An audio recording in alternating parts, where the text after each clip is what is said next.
Une intelligence artificielle, ici Claude Fable 5, peut-elle comprendre les stratégies de lutte contre les terroristes, ici au Mali? C'est donc un dialogue entre moi et Fable 5. Je demande, où est Iyad Ghali actuellement? Qu'en disent les activistes pro-Assimi Goïta? Je vais vous lire les réponses. Localisation actuelle, officiellement inconnue. Voici l'état des informations au 21 juillet. Le 9 juillet 2026, Africa Corps a annoncé qu'au cours des combats d'Anéfis, région de Kidal, Iyad Ghali aurait été blessé lors des opérations menées conjointement par les FAMA et contre la coalition Jnim-Fela. Le groupe russe affirme qu'il serait toujours en fuite, ce qui justifierait la poursuite de la traque. Plusieurs sources non officielles affirment qu'il aurait été atteint au dos puis évacué vers le sud de l'Algérie, certaines évoquant l'hôpital militaire de Tamanrasset. Mais aucune source indépendante ne corrobore cette information. Le Jnim n'a publié aucun communiqué confirmant ou démentant la blessure. Wassim Nasr relaie aussi la version d'une prise en charge en Algérie sans preuve indépendante. Côté activiste pro-Goïta, Sphère AES. Premièrement, célébration et remerciements aux FAMA et Africa Corps. Le ton dominant est triomphaliste.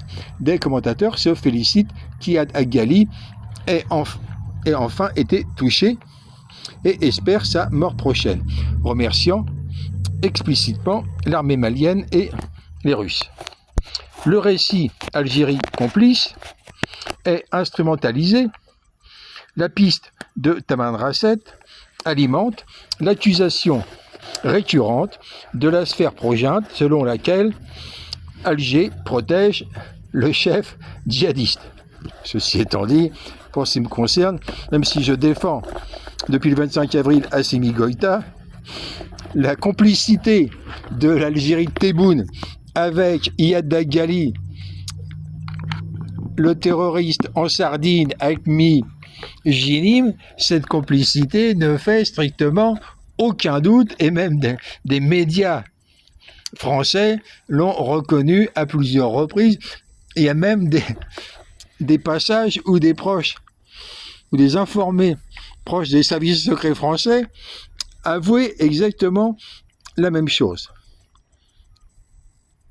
Donc, l'accusation récurrente de la sphère pro-junte selon laquelle Alger protège le chef djihadiste, c'est un peu culotté de la part de Fable 5.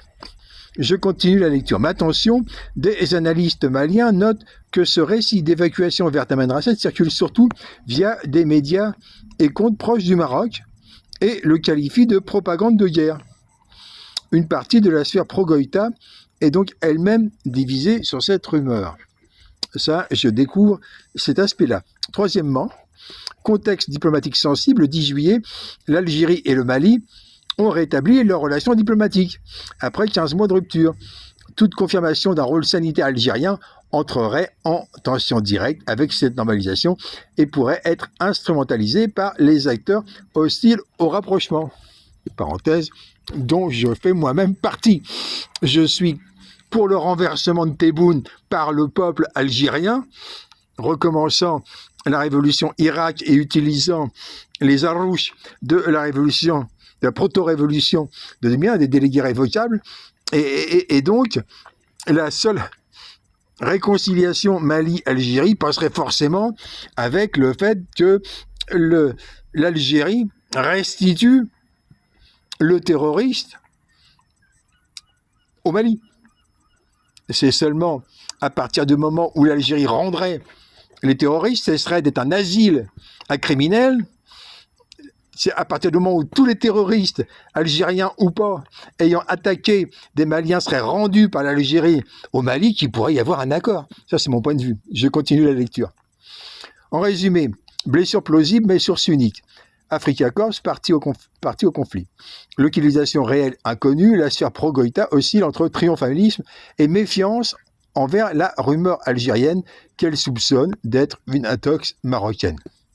Parenthèse, J'ai des amis Facebook nouveaux depuis le 25 avril qui n'ont rien d'individus pro-Maroc pour qui il était totalement certain que Iyad Ghali se trouvait en Algérie.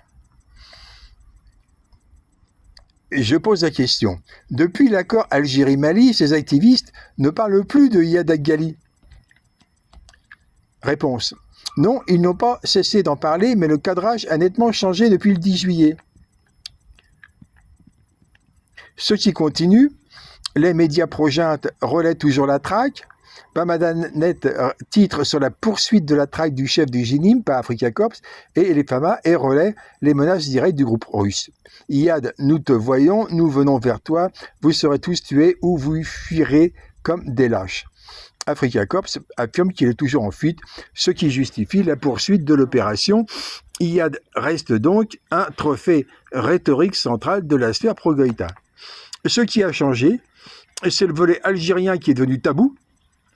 Avant le 10 juillet, accuser Alger de protéger Iyad était un classique du discours pro-junte, un classique des résistants, dont moi et tous les sankaristes. Depuis la réconciliation, la rumeur de l'évacuation vers Tamanrasset est requalifiée par les relais pro-Bamako. Des médias proches des autorités affirment que ces publications émanent de comptes proches du Maroc et qu'il s'agit de propagande de guerre. Ce passage est totalement faux. Et j'ai vu plein de résistants tout à fait honnêtes, même s'ils ne sont pas pro-CDR Sankara, je les ai vus dénoncer sévèrement la présence de Iyad Ghali en Algérie sans qu'ils puissent être soupçonnés d'une façon ou d'une autre d'être des manipulateurs du Maroc. Un analyste note d'ailleurs que toute persistance d'un récit de rôle sanitaire algérien entrerait en tension directe avec la normalisation. Ça c'est vrai, et pourrait être instrumentalisé par les acteurs hostiles au rapprochement, oui forcément, dont les révolutionnaires. Autrement dit, le personnage Iyad Ghali reste omniprésent, blessé, traqué, en fuite, version Africa Corps, mais l'angle Alger complice a été retourné en 48 heures. Il est passé d'arguments anti-algériens standards à intox marocaine, entre guillemets, dans la bouche des mêmes relais. C'est un retournement discursif remarquable, cohérent avec l'alignement de cette sphère sur les besoins diplomatiques du moment de Bamako. Réserve nette, donc de Fable 5, mes recherches captent les médias et relais indexés, pas l'ensemble du flux Facebook-TikTok des activistes individuels. Un silence partiel de certains comptes sur le volet algérien resterait invisible ici. Je lance un prompt. C'est le thème retrait de la nationalité qui remplace Iyad Ghali et même le thème Algérie. Réponse. Votre observation colle parfaitement au calendrier.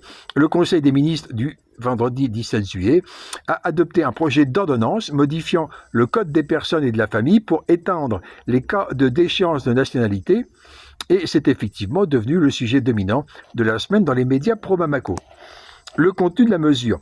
La réforme élargit la déchéance aux Maliens d'origine, jusqu'ici principalement réservée aux naturalisés, sans rendre la personne apatride. Les cas visés comprennent l'allégeance formelle à un État étranger, la mise à disposition de compétences contre les intérêts du Mali par d'anciens hauts responsables et la collaboration avec des organisations terroristes.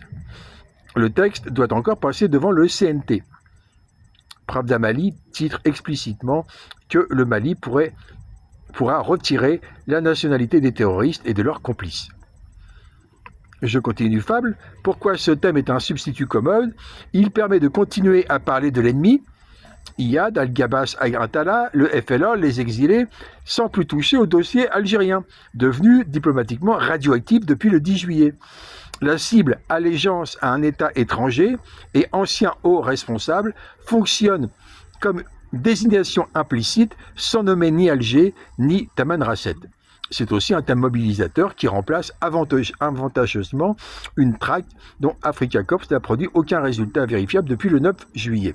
Détail notable, le Niger applique un mécanisme comparable depuis 2024 avec un fichier de personnes soupçonnées pouvant être privées de nationalité par décret présidentiel. Amnesty comptait déjà 21 personnes visées, dont des proches du président renversé. Le glissement de entre guillemets terroristes vers entre guillemets opposants y est déjà documenté. Nous y voilà. Ce qui donne une idée de la trajectoire probable au Mali. Séquence discursive en 3 semaines, donc triomphalisme anti-IAD 9-10 juillet, puis enterrement du thème algérien, post-réconciliation, puis déchéance de nationalité comme nouveau récit unificateur, 17 juillet. Votre lecture d'une substitution thématique est bien étayée par les sources. Et c'est là que je mets les pieds dans le plat. Mon prompt à l'intelligence artificielle. Je vais faire une deuxième vidéo.